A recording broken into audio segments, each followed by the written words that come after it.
Alright, good day sa inyong lahat mga kaseryo. So meron tayong tanong na sasagutin dito, pero bago yan, basahin muna natin. Hello, ask ko lang po, nung time na hindi pa po popular ang Facebook or other social media, saan po ba ina-announce ang pag-release ng stamp na tulad po niyan na for collection? Thanks po, sayang, di ko alam yan dati. Thanks. So may kinomentan lang si Sir tungkol sa post ko kay Carlo J. Caparas, no? So, shout out muna sa iyo, Sir June Paul. So, sasagutin natin yung tanong mo gamit tong mga selyo na ito. So, ayan, ito yung mga selyo na gusto kong i-share sa inyo. Specimen stamps and then yung black software stamps.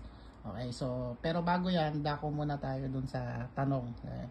Actually, sumagot ako dun sa comment niya. Kaso, hindi ako satisfied din sa sagot ko. Parang nanghula rin din ako. Kaya, nagtanong din ako sa mga senior stamp collectors. And luckily, merong isa na sumagot sa atin. At ito yung sinabi niya. Noon naman po, hindi naman nagpo-promote si MCPO ng mga bagong commemorative issues.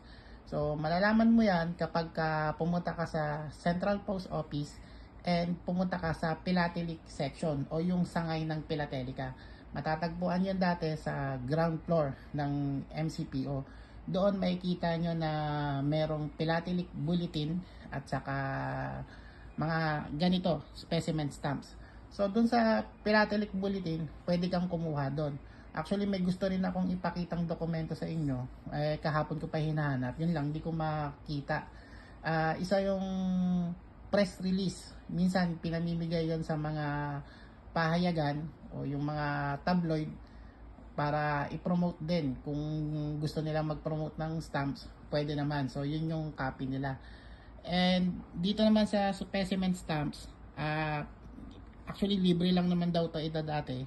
1,000 pieces lang talaga ito pagka ginagawa. So, sample yan. So, nakikita nyo yung iba.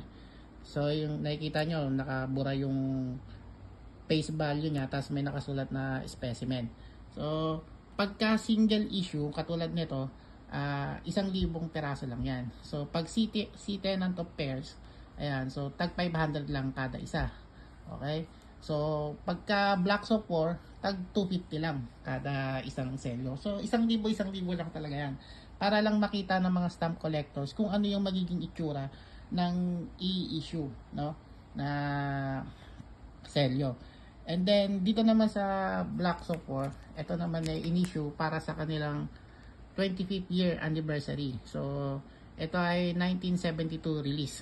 So, sayang, hindi ko pa yan nakakompleto. 4 na klase kasi yan ng mga paintings ng mga Filipino artists. So, ayun. So, sana nasagot natin yung tanong. And sana naging klaro yung pagpapaliwanag ko. And maraming salamat dun sa nagbigay ng info sa akin. Sabi niya, wag ko na daw siya i-credit. Pero hindi na lang natin papangalanan kung sino. So, ayun. Maraming salamat. So, sana na sagot natin yung tanong, ano. Kung gusto nyo po yung mga ganitong klaseng content, sana po supportahan nyo ito and mag-collect lang po tayo ng mag-collect kasi masaya naman talaga mag-collect ng mga selyo. Marami tayong matututunan. So, hanggang sa muli, magpapaalam po muna tayo and sana magkita-kita tayo sa susunod na video. Yun lang, maraming salamat at mabuhay ang philately sa Pilipinas.